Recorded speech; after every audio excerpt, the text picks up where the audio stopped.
this actually means, Kath. So I'm just going to repeat that little bit I said there because it's we're recording again now. I will be intrigued to understand what you mean by the title of your talk, Kath, Shooting the Neolithic. And what I'll do is I'll hand over to Kath. She's going to speak for probably about 45 minutes. And if any questions arise in the course of the talk or after it, if you'd like to share them on the chat box, then Kath will do her best to answer these questions at the end of the talk. So Kath will speak about 45 minutes and there will be the opportunity for questions at the end of it. Okay, and over to you, Kath. Hi, thank you for that introduction. That's great. I'm just going to share my screen. Okay. There we go. Okay, hopefully you can all see that. Yeah, so as David said, I'm at the Institute for Archaeology. I've been on the board now for about 6 years, I think. So there's a little bit of a story really about this talk today. I was contacted by a camera club down in Dunoon quite randomly to ask if I would give them a talk, and they kind of left it to me to decide what to talk about. So after fretting for some time, I thought, well, it's a camera club, let's talk about archaeology and photography. So shooting the Neolithic come about really with observations that I've taken when I've been out on digs, is the fact that archaeology is a visual discipline. We sit, we look, we're looking for visual cues in the landscape. We're looking at subtle differences when we're excavating. We're looking for soil stratification. We're looking for colours and textures. And if we've got very sharp eyes, maybe we can pick out a few artifacts. Whilst we're in the trench, we're looking for the differences between pottery, bone, and stone, making decisions about how we record that. Generally, recording in archaeology goes back many years, and we will look at that in the course of the talk. And of course, as time has gone on and technology has gone on, photography has been an important part of that. So the talk really then is looking at the history of Neolithic archaeology on Orkney in relation to photography. So hopefully you'll enjoy it. And as David said, if you want to pop any questions in the chat, we can have a look at those at the end. Okay. So, photography provides us, with an image, and it saves us time. And anybody who's ever read any antiquarian reports know how dry they are and how confusing they can be if you have no visual cues to help you what you're talking about. And particularly if we look at George Petrie and Gordon Charles' writing, which are fantastic. They have so many pictorial representations, but even then it's really hard to work out what it is they're about, and whether it's talking about a passageway or an entranceway or a certain section of wall. And so photography kind of gives us that instant visual cue really to give us that context of what we're talking about. I mean, photography doesn't give us everything, and again, as part of this talk, we will look at the limitations of it. But it has become a really important element now of our cultural and digital heritage. And archaeology in Orkney, as we know, is at the forefront of a lot of modern techniques, developing techniques, and certainly at the end we'll look at some of the fantastic futuristic things that we're doing at the moment. So I think it kind of gives us a setting it in the Neolithic really kind of opportunity to just see what can be achieved really. So we have 258 Neolithic sites here that have been confirmed across the archipelago, and thanks to the preservation of these sites, they've attracted so many different antiquarians to Orkney, but also Orcadian antiquarians as well. And along with this preservation of the site and the recording of the site, we also have a photographic record. that goes all the way back to the 1870s, and that was thanks to a gentleman called William Hugh Wood. So as I was saying, this is going to be a chronology of the development of photographic techniques, how it's been applied to archaeology. We're going to compare photographs. We're going to look at how they sit along technologies and sketch and drawing. And if the technology allows, and you might have to bear with me because there might be a little bit of swapping screens, we are going to have a little bit of fun and look at the, what we can do with photography, which is quite astonishing, really. So we're going to be looking at some sketch fab models, and I know some of you want to go at making them, and some of you may have spent hours online just playing with the models, which is fantastic. Kath, I'm sorry to interrupt, but is it possible for you to keep closer to your microphone, because I'm missing about half of every sentence? Okay, sorry, I do have a microphone, but it might be the internet connection. So, oh, I'm so sorry. Sorry about that. No, that's fine. That's fine. Not to worry.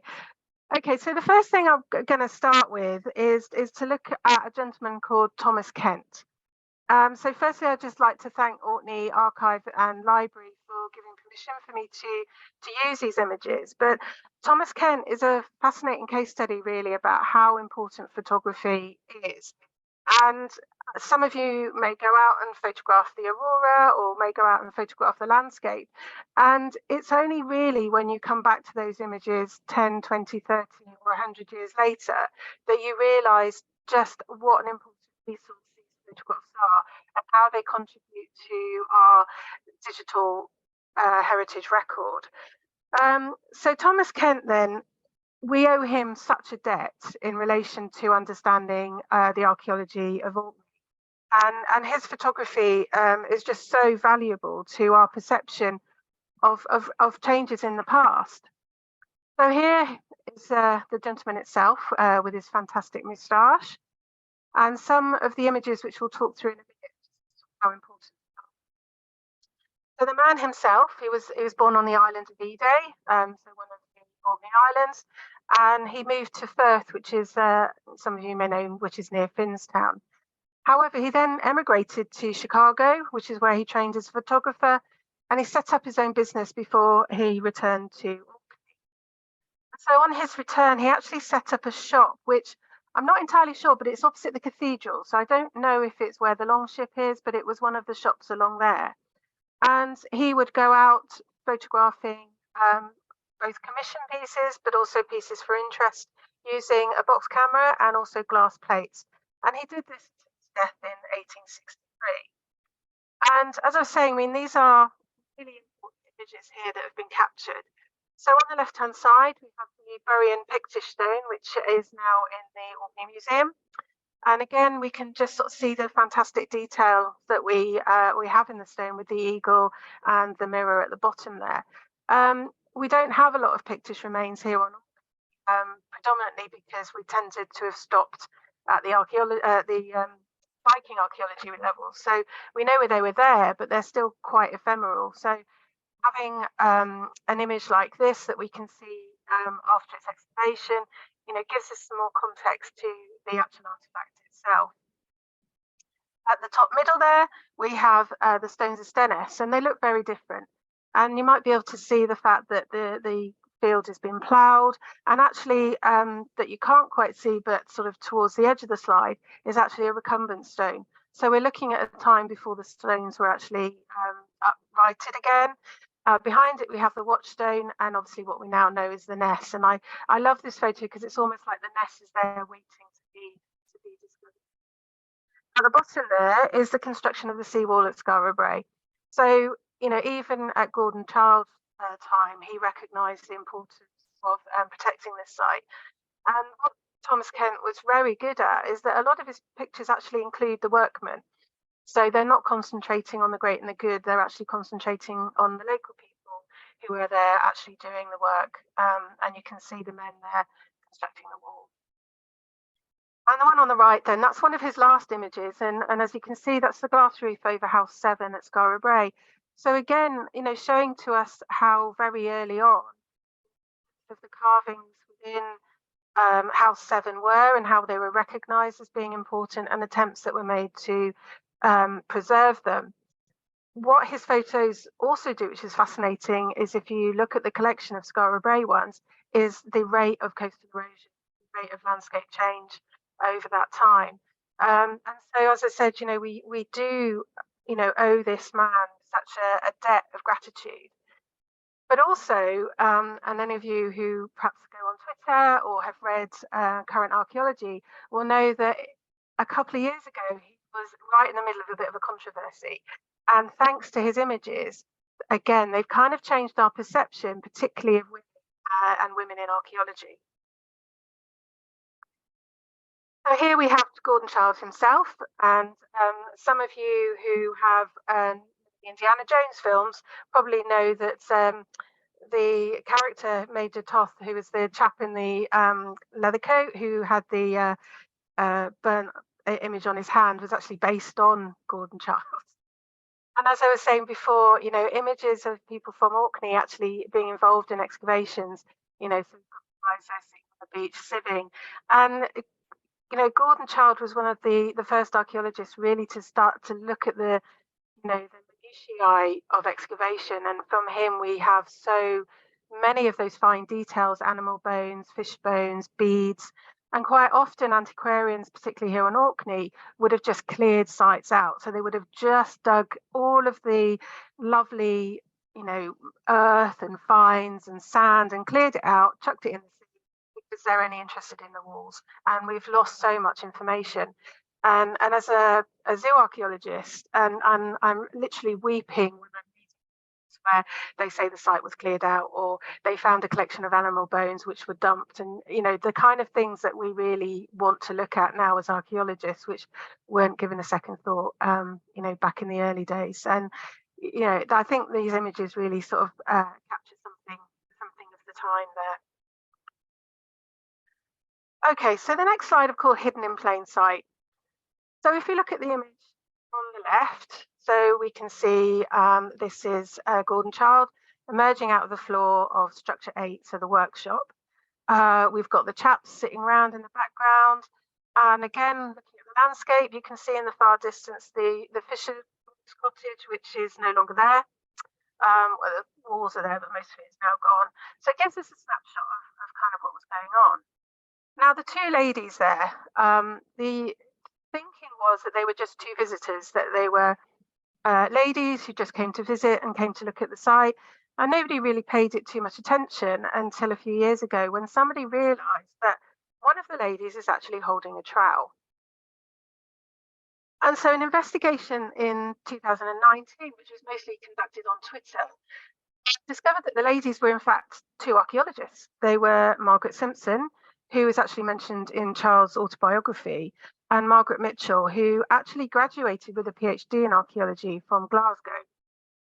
And it's really interesting because before I knew about this image, I actually met the daughter of Gordon Child's housekeeper when I was stewarding at Skara Brae, and she was very keen to tell me how much of a feminist Gordon Child was and how he actively encouraged women into archaeology, and felt very comfortable teaching them how to excavate sites. And actually women on his sites, on his courses, were quite a novelty at the time, but he was very much about women being involved in archaeology. And it created quite a stir once people realised this, that there they would standing in plain sight holding a trowel, and yet people had overlooked them, thinking they were just day trippers there. But the more we look at Thomas Kent images, the more we actually come up and start seeing similar things going on. And so I've called this Here Come the Girls, because here they are. So on the left hand side again, we've got House 8, and we have Mitchell, and we have Child, and we have Cole, and we have somebody unknown there in his flat cap. And then again on the right hand side, we've got House 7, and again we have an unknown gentleman with a fantastic moustache. And then we have Child and Simpson and Mitchell. And the two other ladies there are Mary Kennedy. And also the other lady that we have just there was a renowned crime writer and she became a dame, and that's Margaret Cole just there. I think, what these images show us is that we tend to have this sort of bias, unconscious bias sometimes, and we look at pictures in the past and we make assumptions about really giving them too much thought. The ladies are there, they're quite well dressed, they must be quite well-to-do ladies, they're just here to be shown around. But actually, these were ladies who were troweling, they were down in the site, they were finding things, and they were studying. They were academics in their own right. And I think sometimes it's really great to come back and just revisit photographs and just look at them with fresh eyes. The details that sometimes that we just miss because we just don't look at them in a way that actually gives us the information that the pictures are holding. So now we're going to go back really to the beginnings of imagery in archaeology and the importance of it, and where the use of cameras fit into that. And so here we have a planned sketch drawing. You can see there's somebody there. They have a clipboard. They have a sheet of, it's very much like tracing paper that's over a grid. And then you can see that we've got a quadrat there, a grid there over the features. And this is what we come to expect when we're on an archaeological site.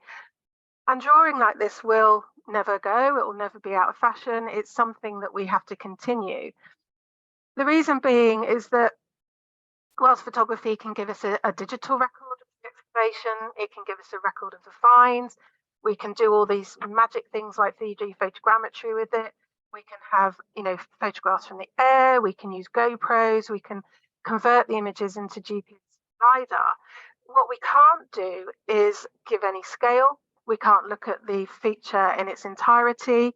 We can't look at how things are in context with one another, and we can't understand how features overlie other features. And so, drawing will never go away. What it gives us is just another tool to help us understand what it is we're actually seeing. And so now we're just going to have a look about the chronology of photography and just how photographs became such an essential part of archaeology. Kath, can I interrupt you a second? My sincere apologies for interrupting. We've got one or two comments in the chat box about the audio quality, and it does seem that your microphone's coming in and out. It could be a loose connection, but I wonder if it would be possible for you to perhaps hold the microphone maybe a bit closer to your mouth. I don't know if that affects your ability to change the the screen presentation, but it might well be that if there is a loose connection, it'd be affected by that, because your voice is coming in and out a little bit. It's a bit variable at times. Sometimes very clear and sharp, and other times it's quite fuzzed. Take my microphone out. Can you hear that? Is that any better? That sounds better to me. Kath, shall we try that and see how it goes? Yeah, okay. Sorry about that. I'm not quite sure what, there might be a loose connection, but I've actually replaced my microphone because the last one was playing up. But yeah, sorry about that. Okay, so just to sort of recap then, these are the reasons that photography is used within archaeology, but it will never replace sketch drawing because we can't get the context. We can't see the whole features when we use photography. Even things like the time of day, shadow, that kind of thing, quality of photograph. So sketch drawing will always continue. So we're just going to have a look now about how aerial photography became part of archaeology, and it all starts with the war. And so, what we have here is three photographs that Braces will probably know very, very well. And we can see from the left-hand side there that we have the Ring of Brodgar. And if we look at it, we can see that actually it looks quite different to how we know about it today.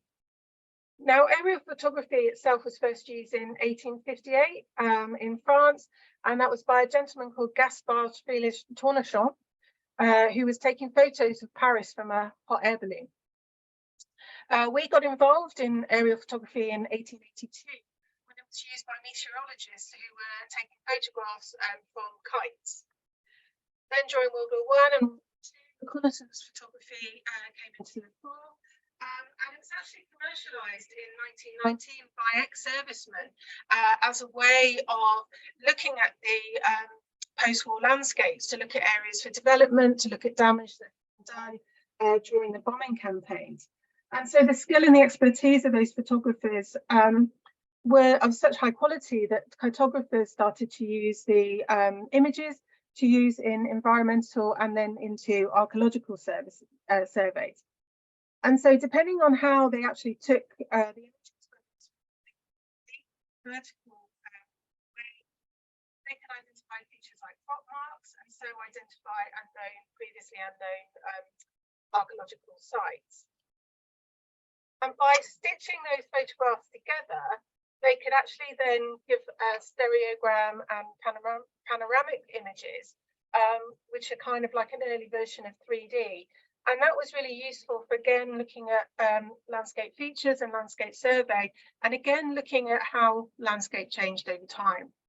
And if we look at the image on the left here, we can sort of see that the entrance to the Ring of Brodgar here is different. It's not how we access it nowadays.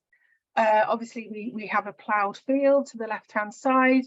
Again, you know, this is now our main entranceway into the ring itself. The middle photograph there is actually a Skara Brae. And again, what we find with Skara Brae is as much as it's looking at the site itself, it's actually giving us this understanding at the rate of coastal erosion and the rate that the landscape and the dunescape around the site itself is being lost. And you can just make out the path just along to the left-hand side here, so Skara Brae here, my mouse here, is that they are predicting that by 2050, the dune will have gone to the point where the path will now no longer exist, and all of this area will have been eroded. And Scale Bay and Skara Brae are actually used as case studies for modelling coastal erosion, not just within the UK, but also further afield. So you've got to really in terms of being able to send, and also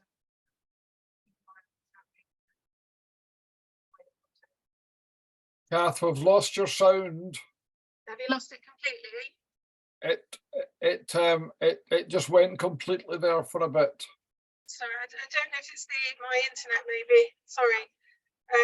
So I was just saying that the added benefit of aerial photography on a site like Skara Brae is that you can also track coastal erosion, landscape change, and landscape and change as well.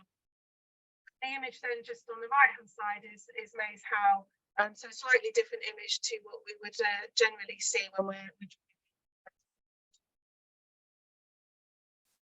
okay. So as I mentioned before, then sort of photographs or drawing, you know, looking at the two really together and making a comparison of what they have to offer. So as I was saying before, the problem you have with a photograph is you can't get the scale and the detail that you can from a drawing. And so these are both images of the entranceway to the Napa Hawa on Papa Westray. And as you can see from the drawing at the top, we have the whole feature. We can see the entranceways, we can see the wall thicknesses, we can see the location of we can see the separation of the building itself. But in terms of photography, the only thing we can see here is actually the entranceway. We can see shadow, so we can't see down the entranceway into the house itself. We have a ranging pool that gives scale, which is easier for us to understand than maybe the hatchings that we can see at the top there. But if we went on a day when it was not so sunny, then we would have this shadow and actually be able to see a little bit more detail. But I think the two images together really kind of give you a sense of, you know, what can be seen and what can't be seen. The other thing about drawing is it can be subjective, and sometimes people can interpret features that they see differently. if you've read your copy of the review, you'll know that there is an article there looking at whether or not Maze How is squint. And if we compare these two drawings here, from the earliest drawing by Dryden, we have a dead straight entranceway. And then if we look at the Archam's drawing a bit later on, we can see that the passageway appears to have developed a bit of a kink at some point in time. And so whilst we need to take on board artistic license, it does show that we have these differences. And for example, if you look at the left-hand side, we have this sort of triangular feature in the passageway, which we don't have on the right-hand side. And I think what this is actually demonstrating is if you've been in the passageway, is the blocking stone halfway down the passageway. And I think what they've done is drawn that in. But if you weren't there and if you didn't know the passageway, you might wonder what was actually going on there at the time, particularly as it's. So we've got a photograph at the bottom, which is the entranceway of Maze How. Again, just to sort of show really that, you know, we just don't get that level of detail from a photograph that we can from a sketch drawing. So this is the interior of Maze How, and this kind of demonstrates changing technology. On the left-hand side there, this is a panoramic photograph of the interior. So you can see the entranceway with some of the light coming in just there. You can see the individual cells coming off the main passageway, and you can see the orthostats there in the corner. But as a photograph, obviously, it's quite squished. It doesn't give you any scale. It does kind of put into context how the four sections fit in together. But it does look a little bit odd, and it might give you the impression that actually there's another wall behind you, which of course isn't there. But then if we look at the images here from 1956, which are straight off, you can see that we don't have the context, we don't have them how they all sit in together. We just have this sort of front-on cell. So again, there's pros and cons here of how we take photographs, and we have to think about distortion, and we also have to think about where we crop images, how we crop images. And just making sure that when we are taking photographs, that we are keeping a record, a numerical record of the photographs as well. So there's quite a lot to sort of to consider when we're taking them. So are photographs good? Should we keep using them? Well, yes. And here's an example of why photographs are so very important. So excavation recording, once we've actually found something in sight, we don't tend to lift it straight away. We like to photograph it because we need to know about the context.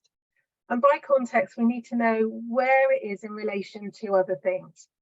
So if we look at the image, you can see there's some smooth stone, we can see a spatulate tool, we can see some bone that's against the is destructive. You know, once we remove the soil, once we remove the item, vital information is lost. We can't recreate it once it's gone. And so photographs are really, really important in terms of maintaining the context of an object in relation to the things around it was found. What we have here, these three items, is what we would call workstone, bone. Now, once they leave the site, they are dealt with very differently. They go to different departments and they will be bagged individually with a context number on, with the date and where they were found. And the three objects may never see each other ever again. And so if you're wanting to understand, for example, spatulate tools, which we will look at in a little while, and understand the distribution of them across the site and to understand the associations of them, if you are just looking at the spatulate tool in a bag, that tells you that it's an item, that it's been worked, that it's man-made, but it doesn't tell you about how it was placed into the ground. Similarly, if you want to look at animal bones, you wouldn't get that association. And so this is really why the photograph comes into it. And then if we look at the bottom here, this is taken from the World of Stonehenge that was last year. And we can see how spatulate tools there at the bottom.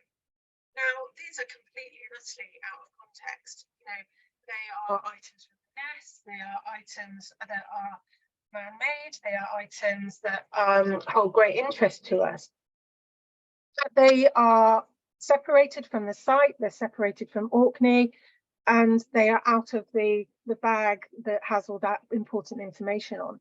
So when we need to repatriate the items with the bag and bring them back to Orkney, not only do we need to know what bag they're from, but we also need to know whereabouts in the site they were from, so that we can keep their story, because we will lose all that really important information.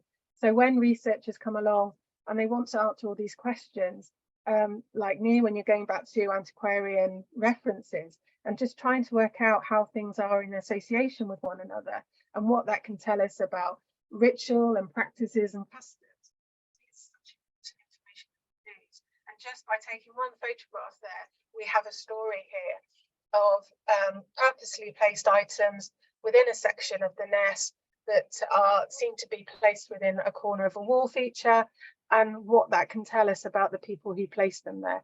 And we'd lose that without photography, or we'd have to write reams and reams and reams of paperwork to try and explain what it is that we have excavated. Okay, so that's kind of a bit of a fly through really about just photography for its sake. And, you know, particularly with mobile phone devices now, we can take photos really, really quickly. One of the rules of photography and archaeology is that we use digital cameras and that we number each of the photos. So again, we can match the photos up with the trenches, with the date and with the person, so that the photographs themselves don't get lost. And we can also GPS the finds, and we can GPS and relate the GPS to the photographs. So with something that's called QGIS, which is a form of mapping, we can feed all that information into the system. So we can have a map of, for example, the Ness of Brodgar. We can map the GPS coordinates of a particular find, and we can take the photograph of the particular find, pop it into the system, and then we can click on an area, we can click on spatulate tools, and then we can get photographs of where they were found on the site, which is, you know, such amazing technology if you are wanting to find those contexts and those associations. Another thing that we can do is we can do 3D photogrammetry. And so this is a process of taking multiple overlying photographs of an object and then feeding them into digital software. Now, the photogrammetry software is free. Anyone can download it. So if you've got a mobile phone, anybody can have a go at this, and we'll show you a photo in a model in a moment. And what it does is that feeds all of the photographs into, it sort of stitches them together to create a point cloud. And what happens then is that the image is rendered by using these free programs. It could be PhotoCatch or Meshroom, and it creates a 3D image that we can then manipulate. So the images are fully textured, and we can notice really small details that you might miss with the eye. So it might be a change in coloration, it might be some use wear, something like that. And what's happened really recently is that the 3D photogrammetry has really come into its own. I don't know if any of you know about the site of Palmyra, which was back in 2015, which was basically blown up by IS. And the site was actually virtually rebuilt. An online plea went out for people for holiday photographs. People submitted images, and they were all fed into the photogrammetry online system, and they were able to recreate the site in 3D and produce a virtual reality experience, which you can still access online. Now we're going to have a look at a model, so please bear with me because I do have to click in and out of screens just now. Go. So can you see this? Yep, Okay, so this was taken by Gary, and Gary is another student at UHI, and he was looking at spatulate tools from the nest. And this is a model that he put together just using his mobile phone. And as you can see, we can manipulate the model, we can zoom in, we can see use wear on it, we can see the edges. And so this comes in really handy when we're wanting to understand more about what these items were used for. We can see that it's been used, we can see that the edge is quite rough here, but if we compare it with edges further down, we can see that they're smoother. So like I say, Gary's project was looking at these because the nest has quite a large assemblage of spatulate tools.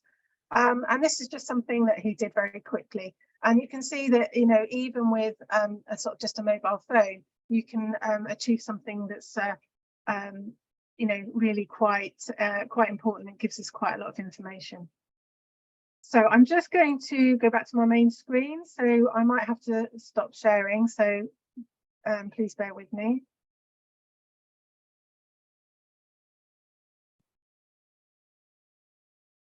Okay, are we back on the main screen now? Yep, great, thank you. Okay, so what I'd quite like you to do is have a look at a couple of images here where I've taken some photographs and I've zoomed in very quickly just to sort of see if you can see what these are. So I don't know if anyone wants to hazard a guess. Have we got anyone wants to shout out to say what they think this is? No takers? Okay. So this is the Budo. So this was found in House 3 at Skara Brae. And if we click on the link, where has it gone? Oops, sorry. I go back. And where's my link? Has my link gone? No, it's there. There we are.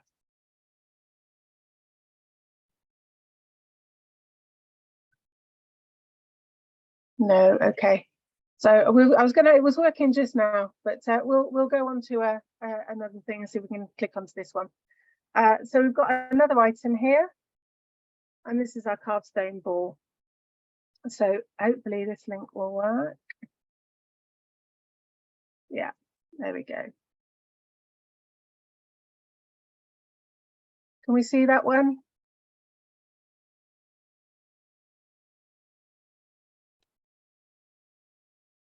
Is that one sharing? Yeah, good. Okay. So yeah, so there we have the carved stone ball that was found at the at Skara Brae. And so it just gives us, particularly when we can't actually handle objects or go to see objects in person, it just gives us a bit more of an intimate relationship with these artifacts and objects that we wouldn't necessarily have access to. And what we can see here is just how the item was made. We can sort of, just work out how many man hours would have gone into making something like this, and try and guess really what these objects would have been used for, and obviously these are really quite enigmatic.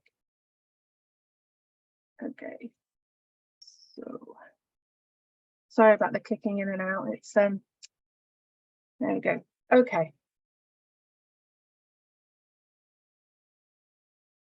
So we can do this with other objects as well. I'll just click through because I'm just a bit aware about the time. And what's quite nice here is that we've got Sketchfab models for this. So this is an act from the Ness of Brodgar, and we can see it actually being excavated here as well. So again, this sort of association between finding something in the ground, removing it from the ground, and then being able to look at it really quite closely. As I said, if it's something that you're interested with, just type in Sketchfab into your browser, and you can spend endless hours having a go and playing with the models. Here, which is this fantastic pot that was came out of the nest as well.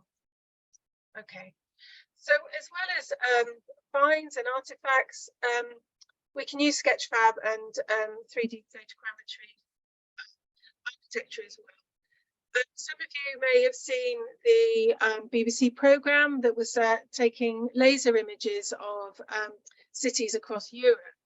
And photogrammetry does a similar thing, but it doesn't cost quite so much money. And so here we have Unsen, as many of you may have seen. And again, you know, you can go inside, we can look at the features.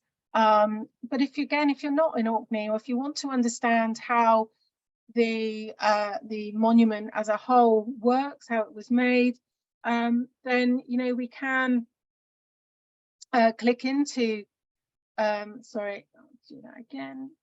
Click into these models and just get such a fantastic view. And with these themselves, we can actually fly into the if it's going to work, there we go. Yeah, we can fly into the actual monument itself. And as you'll see on here, these have numbers. And so these ones have actually been annotated, which means that you can click on one of the, if I can steer, you can click on to these and they'll give you information about features within the architecture itself. So for those who've been into Unsen, there's a really interesting array of graffiti on the tomb itself. Along this lintel here, if I can zoom in, it's like learning to drive again, it's goes the wrong way. There's a fantastic bird carving on here. And so it just gives you this extra depth of information. So again, if you can't actually get to the site itself, you can you know, get all this amazing information. It's all to scale. It even gives you the discoloration on the building itself. So yeah, please go and have a play. And this, as I said, for researchers who are not able to go and see sites itself, particularly during COVID, this was such a fantastic fantastic resource, and just taken with photographs. So okay, there we go. Okay, so what we have as well, as I was saying, we can see the differences in architecture. So Queuing was a stalled cairn, and we've got Wideford here, which is Maze Howe type cairn. So if you want to look at the differences between architecture and understand how this changes over time, you know, taking photographs and stitching them together with Sketchfab is such a fantastic way of just trying to understand those changes and those architectural changes over time. I mean, Wideford Hill itself is fascinating because it has this sort of step down leveling that we see at other tombs as well. And it just shows you just the complexity and the knowledge that Neolithic architects had.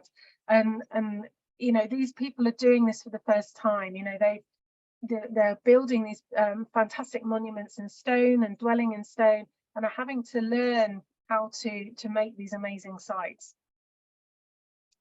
So I'm going to go back to the skies now and go back to where it all began, and have a look at how we use images from on high. And so what we have here is the use of these massive selfie sticks. And what they do is again, they kind of give us this elevated view capture for using photography on the ground. They can help track the process of excavation, it can aid with survey, and also help to make decisions about where to dig and identifying features that can be difficult to see up close, particularly variation in soil colour. And so here we have an image of structure 8, and we're going to come back to this image, so just sort of keep it in your mind for a bit later on. And what we have here is, you know, structure 8 is a bit weird because it's a paved area, and what you can also see if you look at the floor is we've got these different phases here. So we've got a curvilinear feature here just behind the hearth, and the hearth behind it we have a feature going the other way. And so these are previous structures 7 and 18 that we can see here. So as well as using poles, we can use drone photography. And so we can see here the Ness in relation to its larger scale context, how it sits within the World Heritage Site, how it sits within the landscape. We've got this bowl feature where we have the hills in the background. We've got Stennes, we've got Barnhouse just off the image there. We've got the isthmus and the causeway coming across then to the Ness itself. And understanding a feature and how it sits in the landscape can also be very important in terms of us understanding why people built what they did, where they did. And also, again, you just get that development over time. And I'm sure, you know, if you know the Ness well, you can see that this was, although it's attributed to 2013, this was actually taken quite a while ago. And we've got quite a lot of trench features missing from this particular photograph. And so here we've got an image here of Ray making notes. So when I said to you before about the importance of recording the photographs so that we know where they were taken, who they were taken of and when, and having that photographic catalogue, we can see that he's recording, he's tracking. We can see that people are up a ladder. Who knew you'd have to risk assess heights when you're on an archaeological site? And we can see, you know, archaeology in action there. And I just love this photograph here, just on the left-hand side, which was taken by Joe Bourne. And again, you know, just this image of the Ness taken a couple of years ago now, and just how important it is to give us this digital heritage, this digital record of what's going on over time. And so here we have structure 8 again, which we looked at a couple of slides ago, and we've got 5 years worth of excavation here. So if we look at 2015 there on the left-hand side and 2019 on the right, and you can just see how much this site has changed in that time. You can see on the left-hand side, you can see the differentiation in colour of the soils. You can see the walls starting to emerge. You can see how structure 10 is cutting into structure 8 there. So you can see that structure 10 is a later phase, it's a later building. You can see, you know, the hearth starting to come into fruition. And then when we look on 2019, again, we can see how structure 8 itself was made up of different buildings, of different phases. We can see the walkways, we can see the paving in between. And of course, all of that lovely soil that's come out are giving us all this information in relation to small finds, tools, animal remains, what people were eating, soil chemistry. So all of that infill isn't being wasted, it's all been bagged up, and we're still looking at that now. And obviously the post-excavation work of the Ness is going to continue for many, many years. So all of that lovely rich soil in the middle hasn't gone to waste. We still have that, still got it in bags. Okay, so, you know, I think this just really just goes to show you how things develop, and we don't see them on the small scale. When we're digging a trench, you know, we don't see what we've dug. You know, we have to keep taking a step back, and this is where photography really comes into its own, because although we can have sketch plans and we can draw the phases of the buildings over time, and we can interlay them, what we can't do is just get such a visual image of that, just to show how dramatically different 5 years. And if you think about it, we're only talking 8 to 10 weeks, you know, each of those 5 years itself, what can be achieved in that time, and the wealth of information that comes out of that. Now, I'm just going to look at even further in terms of landscape and look at LiDAR. So LiDAR stands for light detection and ranging. Some people call it airborne laser scanning. And the reason I've included this is that although they're not true photographs in the actual sense of the word, they are photographic images that are created by bouncing sonar off a landscape. So they create high resolution images, and they can help identify landscape features without actually breaking the soil. Now, the images that are here are been very kindly given by Crane Begg. And Crane's master's thesis was actually looking at LiDAR from the World Heritage Site and then going out and ground truthing them. And what he found was that there were many, many unknown sites in the Heart of Neolithic Orkney World Heritage Site, which is a site that's been surveyed so many times that actually haven't been picked up upon. And so his masters actually identified many new features and sites, like I said, that had previously been unknown. Similar to 3D photogrammetry, you can make 3D models of it, and you can also adapt the images to show topography and also other landscape features. So we've got the Ring of Brodgar there just on the left-hand side, and Crane's done very kindly, specifically for this talk actually, is that he's colorized the landscape features from the LiDAR from Skara Brae, just to sort of give you some more idea about topography and what can actually be done using LiDAR, picking up features. So on the top image there, we can see lots of features coming out here, some of which is archaeology, some of natural. But at the bottom here, we can see the topography and the sort of gradients of the ground surrounding Skara Brae itself. So it just sort of gives you an idea really of what we can be doing with photography now, which doesn't actually involve destroying anything. You know, if we can identify features, we can then go out and use geophysics. And then if we are, you know, confirm that this is an archaeological site, we can pass that information on so that it's not built on or accidentally damaged in some way. So, as I was saying, I'm a zooarchaeologist, so I'm interested in animal bones. I've purposely not put any human remains in the slides, but we are going to look at some animal remains just now. And just to talk about some of the technologies that the NES has been trialling and how important the NES of Brodgar has been in terms of using visual technologies and photography. So animal remains tell us a lot, not just about what animals were present, but also what people were doing with those animals. So were they eating them, hunting them? Were they using them for skins? Were they using them for tools? That kind of thing. So knowing where animals were deposited and knowing what animals were deposited gives us so much information about the cultural practices of the past. As some of you might know, I am looking at red deer, and so we don't have any red deer on Orkney anymore. So understanding things like extinction events or understanding the economic or symbolic value of certain animals is really, really important. So how do we capture, you know, animal remains? Do we do, because there's so many of them, do we treat them as bulk? Do we just sort of dig them all up and say, right, they're there, and then we look at them closely in the lab? Or do we try and photograph them in situ like we would if it was a Peter pottery or, you know, a stone axe, for example?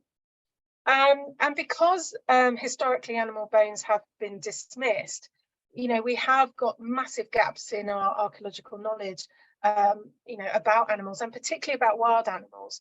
The information that we have tends to focus on cattle and sheep. Now, this is the cattle deposit from structure 10 at the NES, and many, as you know, this was this amazing feasting deposit. And what was done here was try and capture this in a way that they could look at how the cattle deposits related to themselves, related to the structure, but also related to the different species. And so we have this bulk of animal remains, mostly cattle, but we also had red deer and sheep that were actually on top. And the radiocarbon dating shows that the sheep and the cattle, sheep and the red deer on top of the cattle, were maybe placed in 200 years later than the feasting deposit. So radiocarbon dating can obviously tell us that this has happened, and we've got to try and work out why. And so by using digital imaging, using GIS, which is this mapping program, we can look at the spatial variability of animal remains and look at what was there, what was it in relation to, what elements were there, and what condition were they. And when we put that with ancient DNA studies, when we put that together with radiocarbon dating, it gives us this snapshot of what was happening at one place in time. So we know that or we suspect at least, that the feasting deposit was a decommissioning deposit, that it was associated with the end and the closing of structure 10. So why would people go back, 200 years maybe later and put red deer in? And that's something that I'm trying to look at as part of my PhD. But this all feeds into this picture of life in the Neolithic and external stresses that people at the time were having to cope with, and their responses to change as well. And this is the other thing that we can do as well, which is, relate finds to the places that they were found in. There's very little antler coming out of the nests. This was some of the, some of the antler that was discovered. And you can see from the photographs that they are in various state of preservation. And again, by mapping the finds, by overlaying the images with the maps, it can give us some idea of what might have been happening at different places across the site, but also tell us about the different states of preservation across the site as well. And if we know that there's an area that has a better degree of preservation, then we know that those are an area to target, so that we can be extracting radiocarbon date and DNA information from. Okay. So please know that we're nearly done, and my apologies for the sound quality. So this slide is the kind of most futuristic thing ever, and the RTI that's going on here was in the press quite recently, and you may have seen some of the press reports. So reflectance transformation imaging is a bit similar to 3D photogrammetry in one way, in that you are taking an object, you are putting them into a reflective container, you are shooting a light at the image itself, the object itself, so that you can saturate it with light. And what you end up getting is these amazing minute details that we would normally miss. And what we can see here is basketry and cord marks left on a clay pot. And what this can do is help us identify how pots were made, how they were decorated, and even what types of textiles were available when this was being made. And as you know, textiles rarely survive. We can start thinking about how textiles were made. Were they made from nettles, or were they made from other plants? And this is a time before linen. We know from sites such as Çatalhöyük, which was over in Turkey, that oak fibers were used to make fabrics. Could something similar have been going on in Scotland? Could they have been using willow or heather, or indeed oak? And we do have pollen evidence that there was oak on Orkney at that time. In the middle then, we can make out a fingerprint, and on the right hand side we have a palm print. And so what this tells us is that it kind of gives us that link back to the people themselves. These pots were actually analysed by Professor Kent Fowler from the University of Manitoba, and what he was able to work out from his analysis is that the fingerprint actually belonged to a teenage boy. And what the fingerprint and the palm print on these pottery items seem to be suggesting is that items of pottery at the nest were either being made by older men or by adolescent boys. So this might suggest that actually the nest was a place of learning, that apprenticeships were going there, apprentices were going there to learn how to make these pots, and then would perhaps go back off to their own villages and continue the practice. So what we've seen then is this is what we can do with the images. This is what we can do with photography, and how it is important it is to archaeology.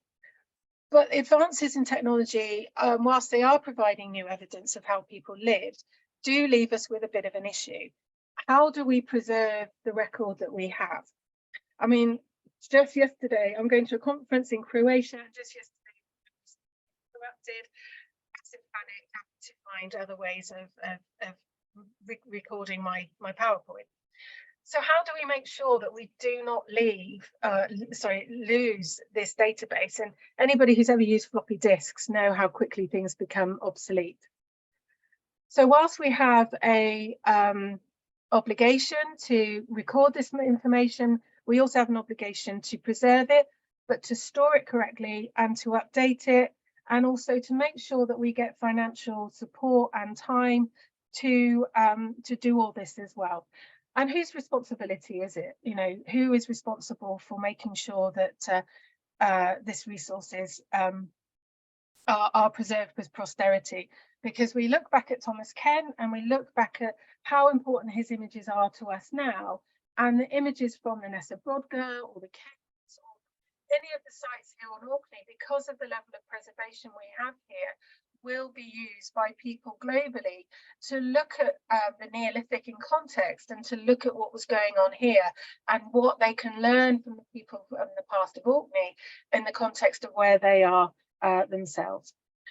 So all I will finish by saying now is thank you, and apologies for the sound quality, but if you are a photographer, keep on shooting the Neolithic, keep on shooting our wonderful archaeology here, and make sure you preserve it and make it accessible so that people can look at it and use it and you know, take it forward for the future. So I'd like to thank you. I'd like to thank the people here for very kindly allowing me to use their images, and also to thank UHI and the Scottish Graduate School who are funding my PhD, and thank you for your time and for listening. Thank you.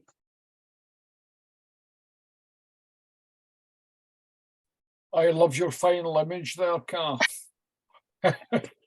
But thank you very much for that fascinating talk, and apologies to our listeners for the coming and going of the sound. I hope you're all able to pick as much of it as I could. It was just fascinating, from the early photographs, early deceptive photographs of the Calabria excavations up to the state-of-the-art cutting-edge ones that you showed at the end. Kath, we have one question so far, a straightforward one, if I can read it out to you, or have a look on the chat. It's from David Lynn, and it's a question about Varmadale. I wonder if you can see it, Kath. Can you see that question there?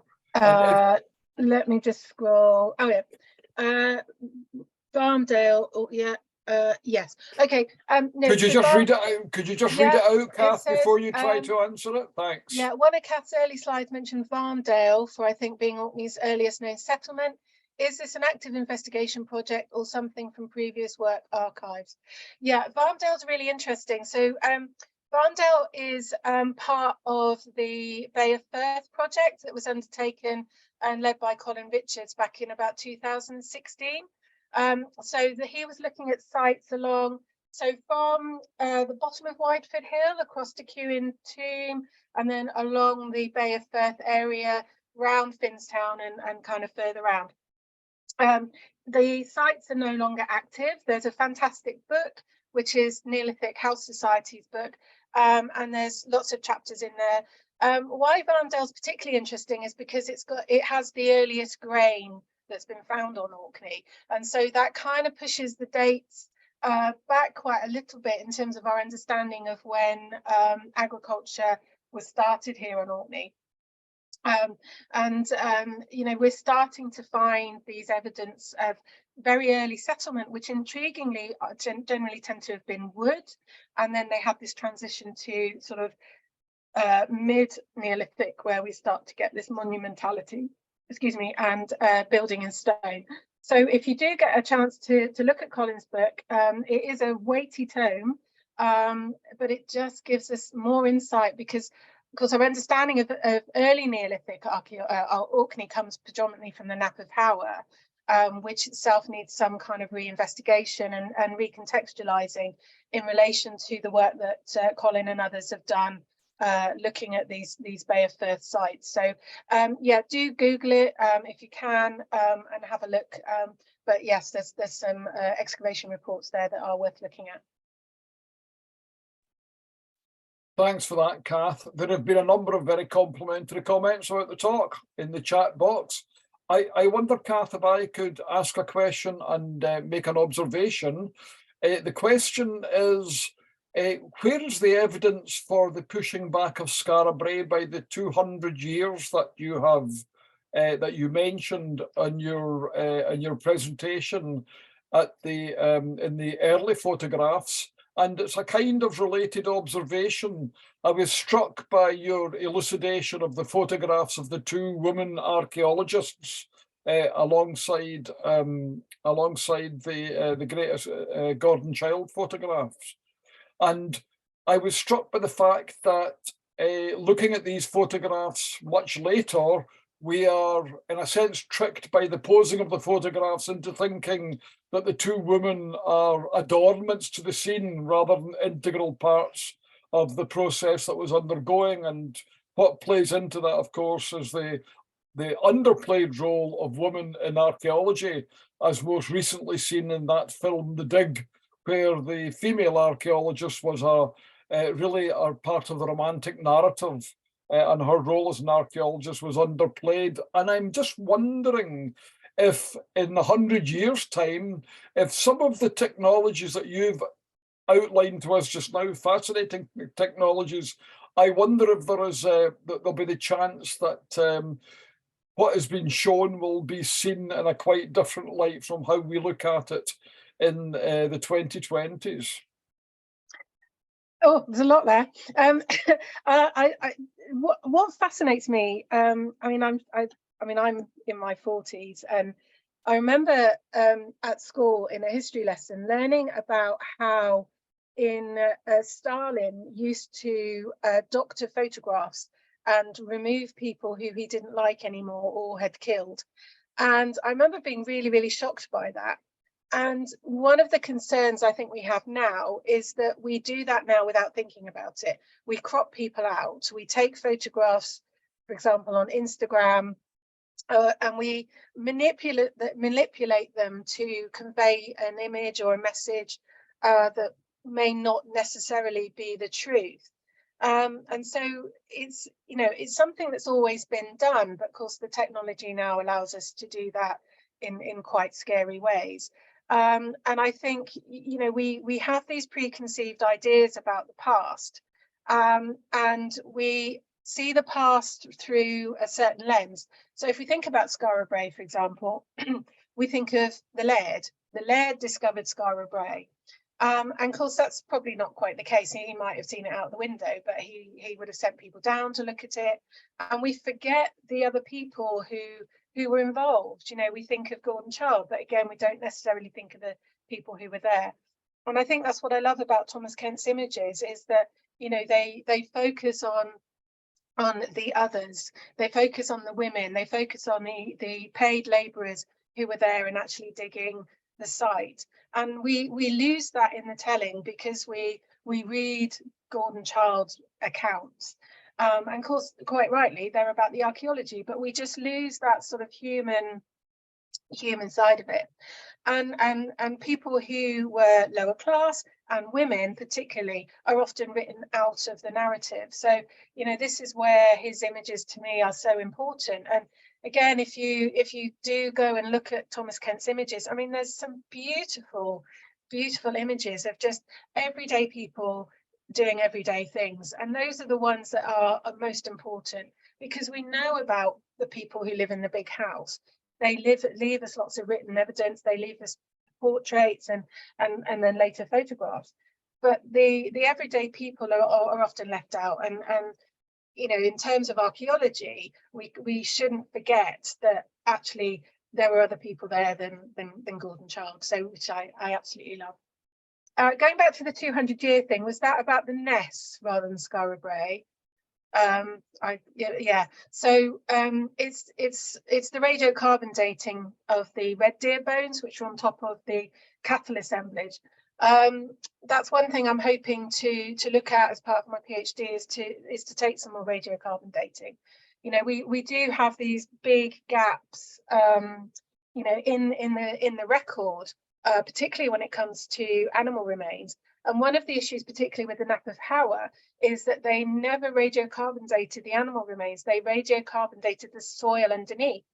So the soil underneath is dated to 3,700 BC.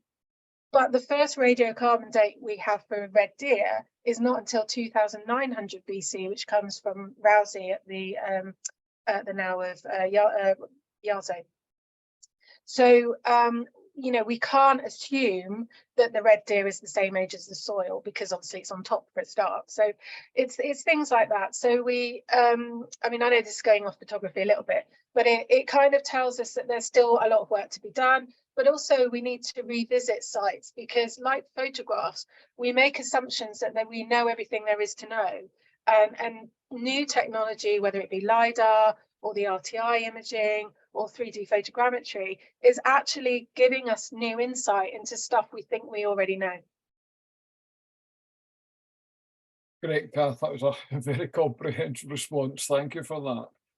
Is there any other questions to Kath that are not on the chat board that anyone would like to ask?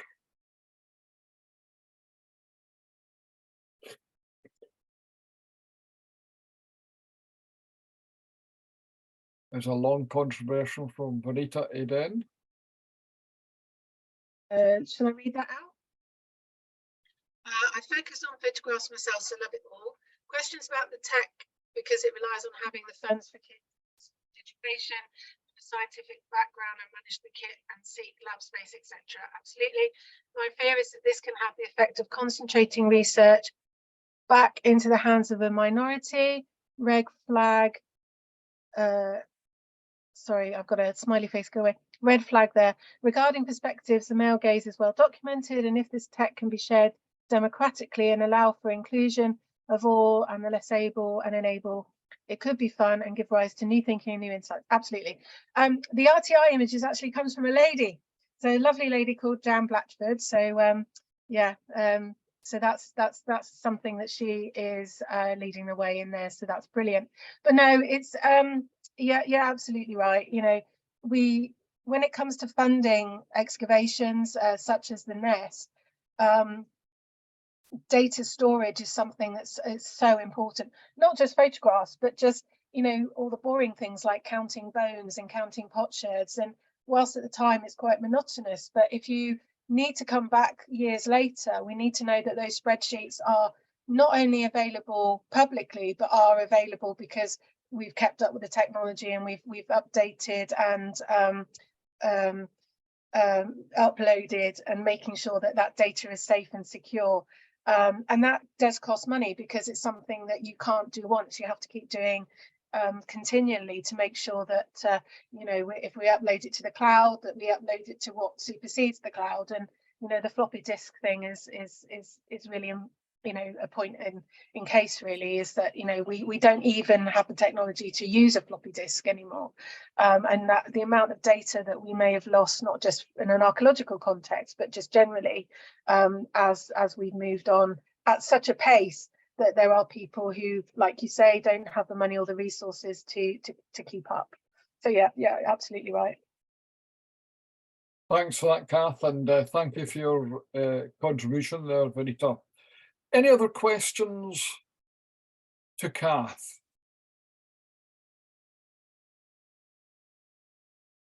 Okay, it was a very comprehensive talk, Kath. I think you have informed us and silenced us as well, which is, I say that in a complimentary way. So thank you very much again, Kath, for your presentation. And we're just coming to the end of tonight's meeting, ladies and gentlemen, friends and members. Before we finish, can I just pass us over to Hayley Green, our secretary, for a couple of announcements for forthcoming events. Hayley. Yeah, thanks, David. So thank you, Kath. That was a great talk. I really enjoyed it, and lots to think about there. So in terms of what's coming up next, I've already mentioned it, but we've got our annual Nessa Brogger talk with Nick Card. That's on the 15th of June at 7 p.m. It's in the Orkney Theatre. We will have our usual excellent raffle, and the Nick talk is always a brilliant raffle. I'm already aware of some of the prizes we're getting in for that, and that's going to be fantastic. We'll also have a shop there, and we will be launching some of our new Nessa Brogger goods, which will also be on sale later on our website and in the actual shop at the Dig, and hopefully our 2024 calendar, which is currently at the printers. That will be recorded, and as we've mentioned, that is going to be the first of our heritage films, so it will be professionally recorded for us. But if you're able to get to that in Orkney, you're in for a heck of a treat, and it's a 7 p.m. start. We usually recommend that people get there for about 6:30. It gives you more time to buy your raffle tickets, because frankly we always end up with quite a queue, and it's very popular, so you can get a good choice of seats if you're there a little bit early. After that, our next in-person event that's currently in the calendar is with our talk with Dr. David Clark, and we're absolutely thrilled about this. David is coming up to talk to us. It's going to be in conversation with Mark Edmonds. It's quite a different approach for us. Again, it's one of our heritage legacy events. It's going to be professionally filmed. That's going to be on July the 19th. It's at 7:30 in the King Street Halls in Kirkwall. That's a free talk, but we are going to be giving tickets for that, because we're just concerned that it's probably going to be very popular, and we don't want people coming along and being disappointed if they can't get in. So tickets are not yet available, but they will be going out very shortly. And this is going to be the first in what we're hoping is going to be a series of informal conversations between archaeologists of previous generations and those that are still alive and active in the field today. It's going to be hosted by us as Orkney Archaeology Society, and as I say, the first one is with Dr. David Clark and Professor Mark Edmonds. And David Clark is particularly well known in Orcadian archaeology for his work at both Skara Brae and the links of Nordland-on-Westray in the late 1970s. So I'm sure he's going to be able to tell us quite a few tales, and as we get nearer to that, we will be also sourcing questions from folk to ask David. We will then probably over the summer have some more talks, depending on the archaeologists that come up to the Nessa Brogger. We very often get short notice talks, so do keep an eye on our website for that. But our next scheduled event is going to be the Viking Festival. That's in September, starting on the 10th of September, running through to the 17th. It's in partnership with Orkney Time Travel, and one of the two key organisers, Raggy, as a board member, is also on the call here. So again, keep an eye on our website, and that will be a mixture of online and also real life events, and may involve a number of events for families, as well as more academic talks as well. So that's going to be great. And for October, we're hoping we'll be back in October as per usual. If I could just finish though by just saying, I think Anna already mentioned it earlier, we know that we have just 2 more years left at the Nessa Brogger. So for any of you that are not in Orkney and haven't yet got up to the Ness, then it's this year or next year, and then I'm afraid the covers will be going on.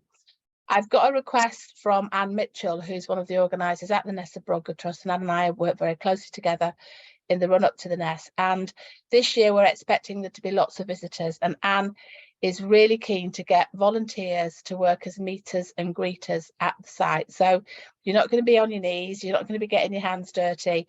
The professional archaeologists will be doing all of that, but what you will be is part of the, if you like, the Ness experience. You'll be helping welcome visitors, and you will effectively become part of the history of the Ness.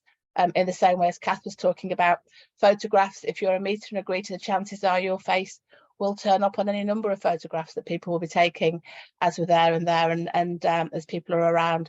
And as Mark Newton has just popped in the chat, Mark's a very experienced meter and greeter. He says it's good fun to do, and it certainly is. If anybody is interested, you really do need to be in Orkney over this summer, over the period of the Ness. Again, if you want to drop me an email to my email, which is in the chat, I'll pass your details on to Anne. You get a full induction, you get a lot of support. It is voluntary, I'm afraid, there's no payment for it, but it's a fantastic way of getting actually onto the Ness site and becoming part of the history of the excavation as well. So I think that's what Anne did say. She sent her apologies, but she did ask me to push that because I know that they're anxious about not getting enough folk this year. And like I say, it's this year or next, and then I'm afraid that's your chance is gone. So, but thank you everybody, it's been a great AGM, and I keep an eye on our website for more details of any events that we've got coming up. Thank you very much. Hayley? Your mention of the two talks coming up are mouth-watering. They bookend seminal events in Orkney archaeology, the current exploration of the Ness and Brodgar, and of course the historical explorations of Skara Brae and the Nilsson Notland, which is still going on just now. Your opportunities there, ladies and gentlemen, to take part in interactive archaeology here in Orkney during the summer. And as Hayley says, regretfully, the Ness will be pulling the covers over for the last time at the end of the 2024 dig. But, you know, covers are coming off elsewhere, and the next big exploration and dig will be coming up. If you want to be in touch with all these things happen, stay with us in the Orkney Archaeological Society. Thank you very much to our contributors tonight. To yourself, Kath, for the fascinating talk you gave us. To all our board members who worked so hard over the course of the year, including, of course, our Secretary, Hayley Green. And last of all, to yourselves, ladies and gentlemen, the supporters of Orkney Archaeological Society. We look forward to engaging with you again very soon. Thank you very much and good night. Thank you. Bye-bye. Thanks very much. Thank you.